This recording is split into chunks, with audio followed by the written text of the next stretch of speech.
Oi pessoal, tudo bom com vocês? Estamos aqui para mais um vídeo no Super Acadêmico. Agora hoje comigo, o professor Fabiano, né? A gente tem tido muitos vídeos de professor Allerger, certo? Na área de administração.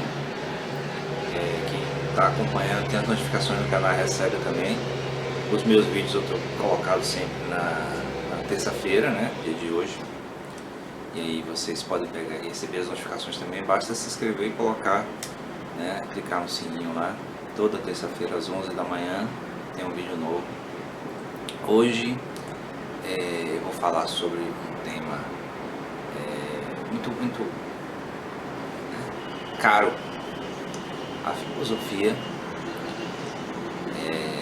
mas assim esbarrando também na ciência, que é o tempo. Eu resolvi falar sobre esse tema porque eu estava percebendo que vários autores, né, ao longo da história trataram sobre o tempo de maneiras bem interessantes, e aí eu queria trazer para vocês essa discussão sobre o tempo para que vocês possam refletir, né, a respeito da noção de tempo e, se quiserem pesquisar adiante, né, aplicar em outras temáticas também, é muito interessante. Eu vou usar como base principal esse livro aqui, do Norbert Elias, sobre o tempo. É um livro fácil de ler, não é muito complicado, mas eu vou mencionar ao longo da apresentação outros autores que também trabalharam sobre o tempo em vários momentos diferentes, né? E sob circunstâncias diferentes, né? Com contextos e conjunturas diferentes também. Lembre-se de se inscrever, certo? Dar o like no vídeo também, comentar. Bom, vou começar com o próprio Norbert Elias. Então, o Norbert Elias foi um pensador holandês, né?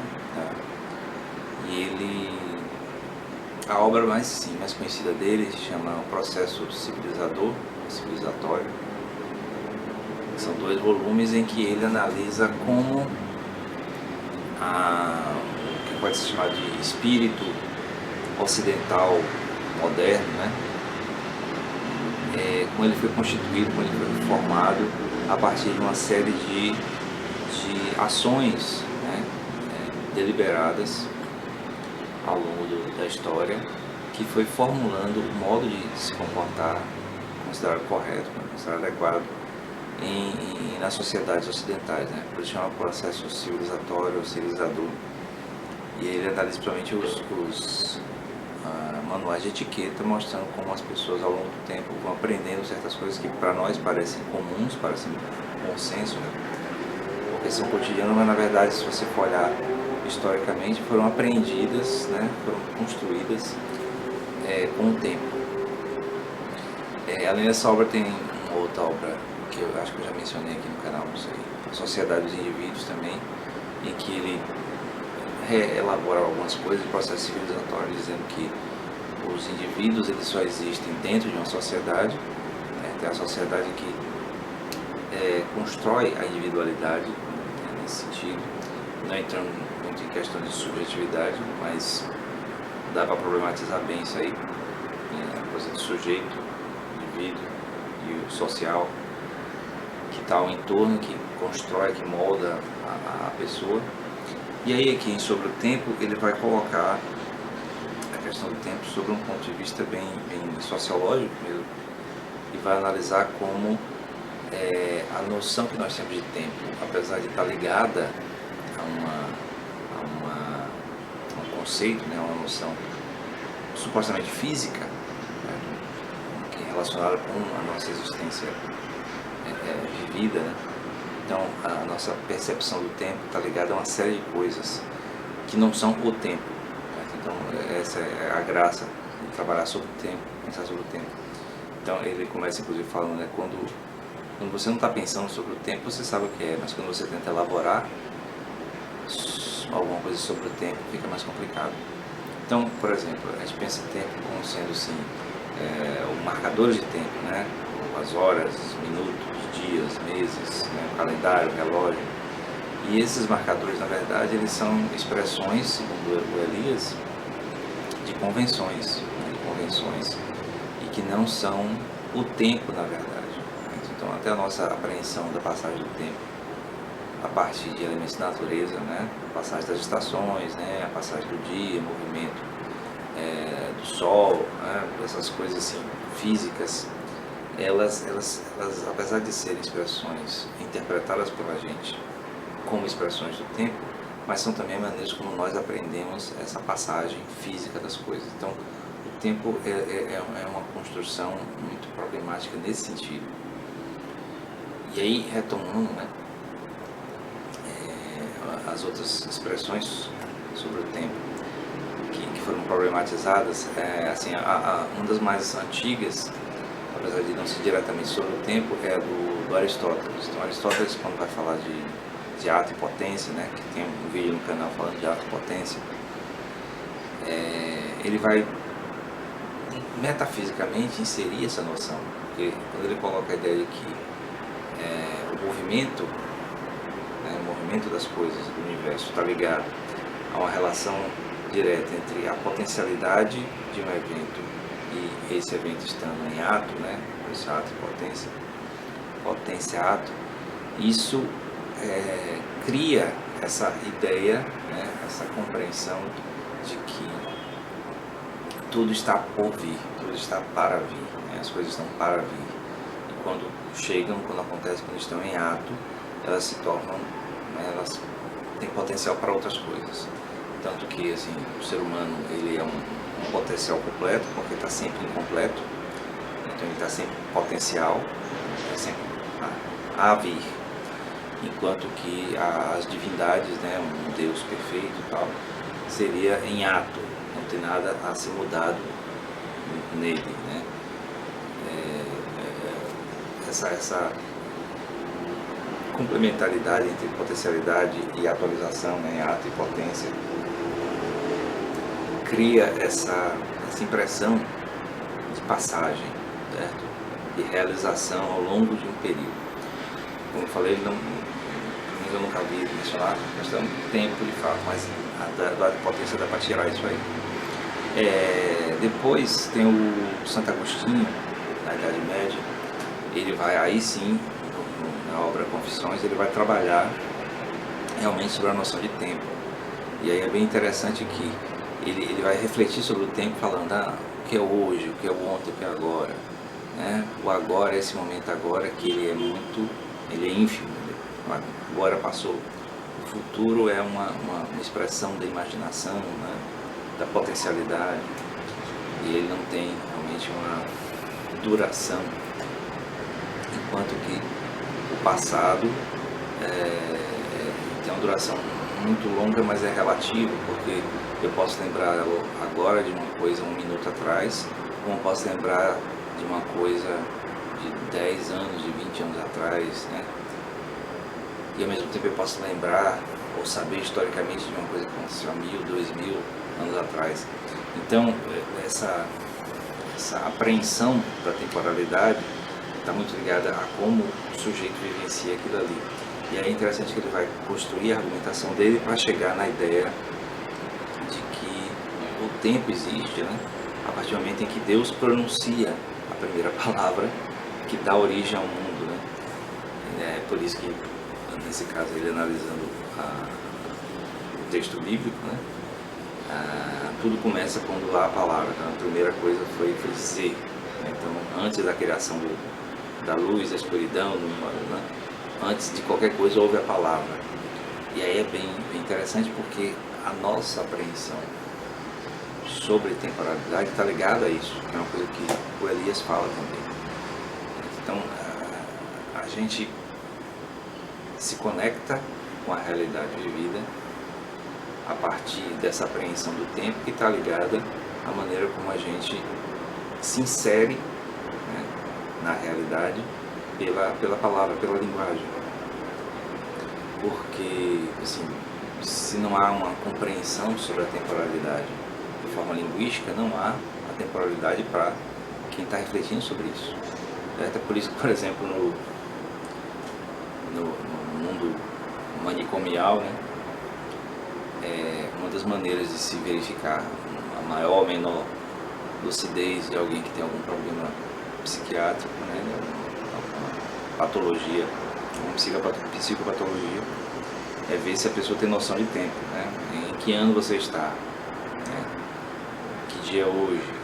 Essa particular apreensão linguística, apreensão subjetiva linguística sobre o tempo cria a realidade do tempo para o sujeito, né? Então é curioso, né, que o Santo Agostinho ele vai transformar isso num tema teológico, né, metafísico teológico, e colocar na origem do tempo a linguagem, que é como se for forçar uma interpretação, então, sem a linguagem que é social, né, que o Elias está falando do ponto de vista sociológico, sem a linguagem que é social não há tempo, porque o tempo é a apreensão dos indivíduos, certo? Aí você pode perguntar, mas o tempo existe independente de qualquer indivíduo. Qualquer indivíduo, a existência do tempo ele continua. O tempo é uma coisa da física, né? É um movimento do universo e tal. Aí eu vou ter que responder, tudo bem, pode até ser, mas isso é uma interpretação, né?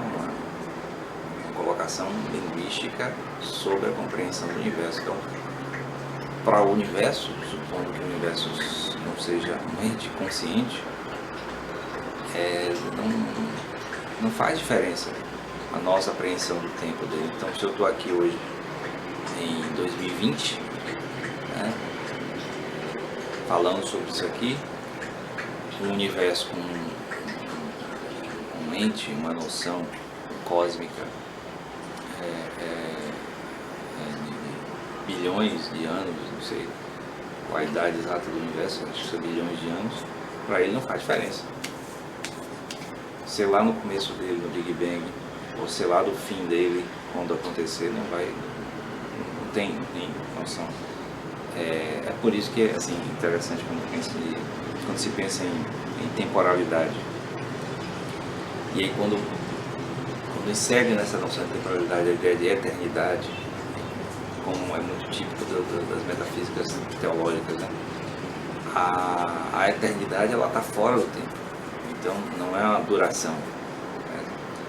Então a duração do tempo, que é a nossa apreensão sobre a passagem do tempo, ela não está ligada à ideia de eternidade.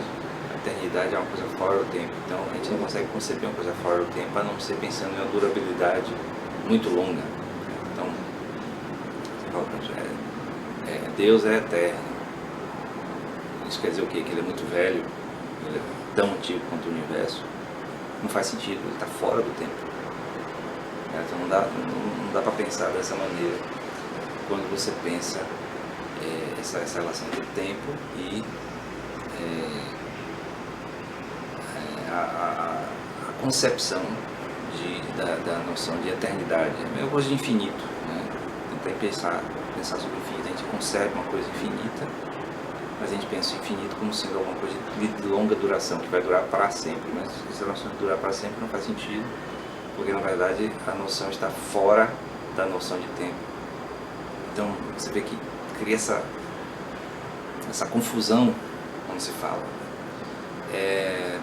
Outro autor que falou também sobre o tempo foi o Kant, né, colocando a noção de tempo junto com a noção de espaço como sendo a priori, né, como sendo noções a priori para conhecimento. Então a questão do Kant é que ele estava tentando fazer uma síntese, né, entre as noções empíricas, né, de concepção da realidade do empirismo, em que diz que todo conhecimento vem da experiência vivida. Então é a partir do momento que você começa a viver que você vai ter experiência, daí conhecimento.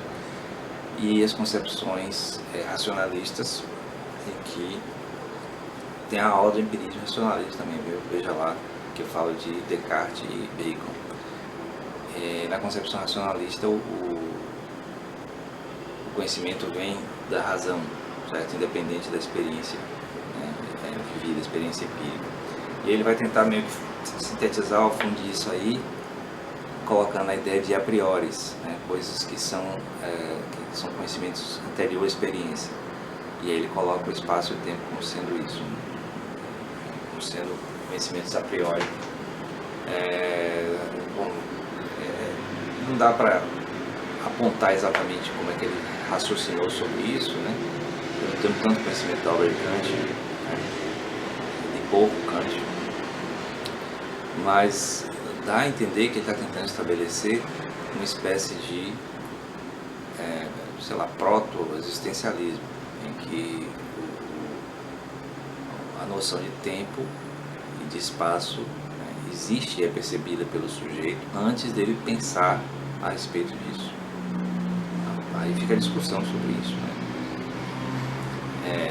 O Elias ele vai dizer que, ele não fala de espaço, ele vai falar de espaço e tempo depois é Einstein, mas ele vai falar sobre o tempo, que o tempo, ele, por mais que seja uma concepção tirada da noção física, ela só passa a ter sentido a partir do momento em que há a apreensão social, né, a imposição social sobre ele, e aí recai nos indivíduos, né, que aí bate com a questão que o Santo Agostinho falou, né, de que só começa a ver o tempo quando há a palavra. Aí fica para você que está aí ouvindo essas coisas, vendo essas coisas que eu estou falando, refletir o que é que você acha mais adequado. Aí você vê que nesse momento são coisas contraditórias. Uma colocação final sobre o tempo também muito importante na filosofia é a do Martin Heidegger, que vai trabalhar a noção de tempo na sua principal obra, de certo modo, a sua obra mais antiga, mais conhecida, que é Ser e Tempo, que aí ele vai colocar o tempo como sendo uma dimensão de realidade em que o sujeito, né, o ser humano, o Dasein, que é o ser aí, que seria a maneira como ele constrói a noção de ser humano, que ele passa a existir no tempo. Certo? Então, esse momento de passar a existir, em que há uma espécie de jogar, de largar o sujeito na temporalidade, e aí jogando nessa temporalidade, o sujeito não tem outra escolha, né, além de viver sua vida a partir de projetos, de construções existenciais. Então, a noção de existir, Heidegger é classificado como existencialista, está ligada a essa posterioridade, né, da construção da essência individual, né, da essência do ser humano a partir da existência. E aí, esse a partir da existência que é esse jogado no tempo. Né? É uma obra bem complicada, Ser e Tempo. Eu só li uma vez, e pelo que eu saiba é uma obra inacabada. Né? No final, apesar do Heidegger ter avançado um bocado nas teorias dele sobre o ser aí, né? O ser jogado no tempo, ele acabou não indo até um suposto final, né? Se é que há essa ideia de final, já que não dá para completar realmente uma obra, você simplesmente para. Chega num momento que você para. E aí, esse ser aí, ao ser jogado no tempo, ele tem que encarar alguns elementos fundantes, né? No caso, o principal deles é a mortalidade. A mortalidade do ser aí, né, do ser humano, do sujeito, faz com que ele tenha que perceber dessa mortalidade, né, sua finitude, a ideia de construção própria do projeto, né, do seu projeto. É claro que, na minha opinião, o Sartre vai desenvolver melhor esse negócio aí, porque ele vai falar sobre a questão da responsabilidade, né, das escolhas, da liberdade, mas o Heidegger vai colocar uma questão bem problemática, né, que é a questão de que a maior parte do tempo de vida da pessoa, ela nega essa finitude, nega essa mortalidade, indo em direção de projetos, indo em direção de construções, né, subjetivas que fogem da finitude, digamos assim, que é o que ele vai chamar de escapou a palavra, inautenticidade, a vida inautêntica. Então, a vida autêntica para Heidegger seria aquela vida que é vivida no reconhecimento dessa finitude, dessa mortalidade, no estabelecimento de projetos. Mesmo assim, né, esses projetos que dariam um sentido, eles não têm sentido, pois eles chegam ao fim, então acabam com a morte. Então, essa, de certo modo, está ligado um pouco à noção de ato e potência do Aristóteles, pois enquanto o sujeito, né, enquanto a pessoa está viva, ela continua tendo sempre a possibilidade de realizar alguma coisa, não que seja lá o que for, para ter relevância para os outros, mas principalmente para ela mesma. E isso seria a questão autêntica. E aí, para o Heidegger, as construções, né, metafísicas, filosóficas, religiosas, que negam, de certo modo, a finitude, estariam levando os indivíduos a vidas inautênticas. Pelo menos é muito como interpreto isso, porque muitas pessoas interpretam Heidegger de várias maneiras, porque é uma obra que leva a muitas interpretações também. Mas esse fundamento está lá, então qualquer pessoa que lê ou que estuda o Heidegger vai concordar essa questão da temporalidade como sendo um determinador da condição do ser aí, né, do indivíduo, do sujeito. E aí, a partir daí tem várias interpretações de como é esse modo de existência, né, autêntica, inautêntica e tal. Mas, enfim, quando chega no Elias, né, que é o Norbert Elias, desses todos é o mais recente. Né? Aristóteles, Santo Agostinho, Kant, Martin Heidegger.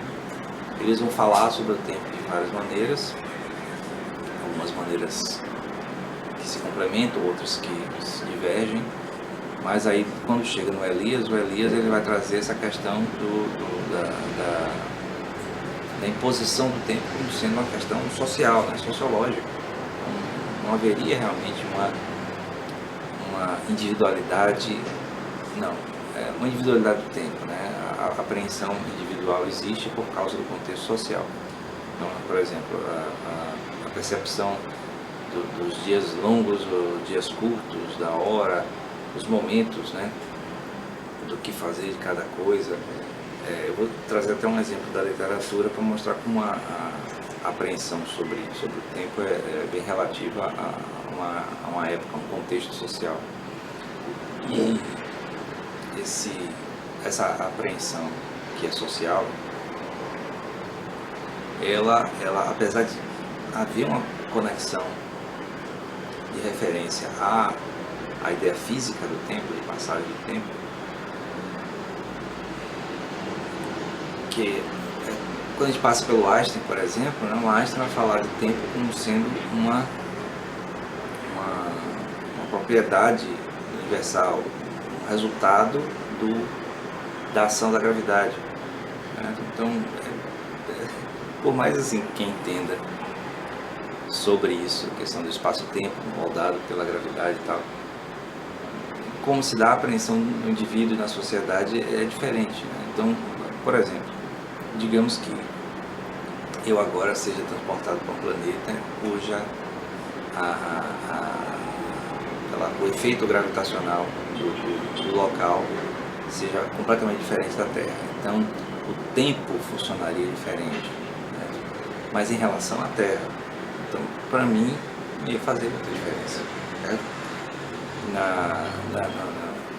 No cinema, né, tem aquela coisa da relativização do tempo a partir da ação gravitacional. Né? Então, tem aquele filme Interestelar, né?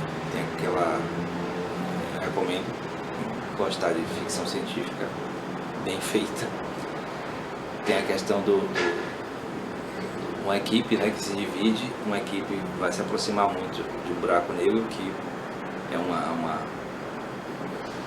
atividade, uma ente, sei lá, cósmico com uma gravidade muito grande, uma força gravitacional muito grande, enquanto que uma outra parte da equipe vai ficar na nave mais distante do buraco negro. E aí, quem se aproxima do buraco negro vai ter uma passagem de tempo, não percepção, mas vai ter uma passagem de tempo menor, né? mais rápida, enquanto o outro que ficou na nave, uma passagem de tempo mais longa. E aí, enquanto uma parte da equipe que foi próximo do buraco negro teve uma percepção de tempo, né? Passou o tempo, sei lá, 1 hora, 2 horas, o que ficou na nave passou 20 anos. Certo? Então, relativiza a noção de tempo a partir dessa coisa física da gravidade, mas o interessante é que o Elias ele não está falando disso. Certo? Ele está chamando a atenção de que as propriedades sociais do tempo é que se impõem sobre os indivíduos. E aí o exemplo da literatura que eu mencionei, né?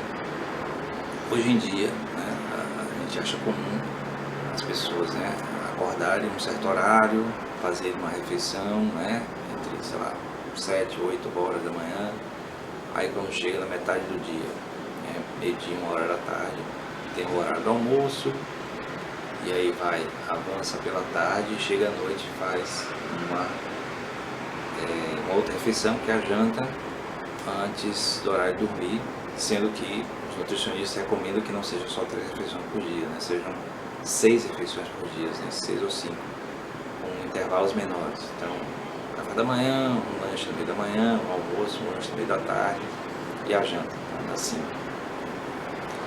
Mas isso é uma convenção, certo? Isso é uma convenção de construção da temporalidade, né? É típico, inclusive, da era industrial, em que estabeleceu metade do dia, meio-dia, como sendo horário de parar para almoçar. Inclusive, uma outra curiosidade sobre isso é que antes da era industrial não havia nos relógios o ponteiro do segundo. Né? O ponteiro do segundo é uma invenção dos últimos 2 séculos. Né? Mas é interessante isso porque só para ver que a noção de tempo ligada à medição do tempo, ela é construída a partir de imposições sociais, né? Imposições de contextos sociais.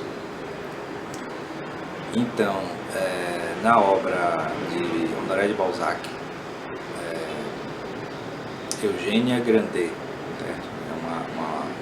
Balzac é considerado um dos principais autores do realismo francês, sendo que ele está na transição, de certo modo, do romantismo para o realismo, mas assim, é basicamente realista. A obra mais famosa dele é A Mulher de 30 Anos, por isso a expressão balzaquiana, né? Balzaquiana, que, na minha opinião, é a obra que eu li, ela, assim, tem partes interessantes, mas não é grande coisa, porque na verdade foi feita sob encomenda.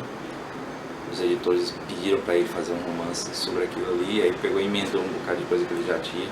Então lá no meio da história tem umas coisas lá que não tem muito a ver, dá para ver que é meio forçado ali, mas bom, esse parênteses aí sobre literatura. Então no livro Eugênia Grandet de Balzac, tem umas descrições bem minuciosas. A história, vou contar quem quiser ler, mas assim, é um ambiente rural e tem descrições bem minuciosas sobre o cotidiano das pessoas. E aí tem a divisão das refeições. Então, uma coisa que me espantou muito foi quando falava de almoço às 10 horas da manhã. Ele almoçou às 10 horas da manhã. Por que almoço tão cedo, né, na nossa compreensão? Aí depois eu fui entender que nesse ambiente rural, sem energia elétrica, né, sem as imposições urbanas que estavam surgindo naquela época, né, início do século XIX, as pessoas acordavam muito cedo, né, muito cedo mesmo, tipo 4, 5 da manhã, que tinha as atividades de agricultura, né, atividade pecuária e tal, que exigem que acorda cedo, que se acorde cedo. E aí o café da manhã era nesse horário bem cedo, então as pessoas iam trabalhar, faziam as coisas, as tarefas da fazenda, né? E aí almoçavam às 10 da manhã. E não tinha almoço, como a gente entende, meio-dia. Então as pessoas continuavam trabalhando até 3, 4 horas da tarde. E quando começava a escurecer tinha a ceia, né? Depois dessa ceia podia-se, sei lá, conversar, ler, alguma coisa assim, mas a principal atividade era dormir, né?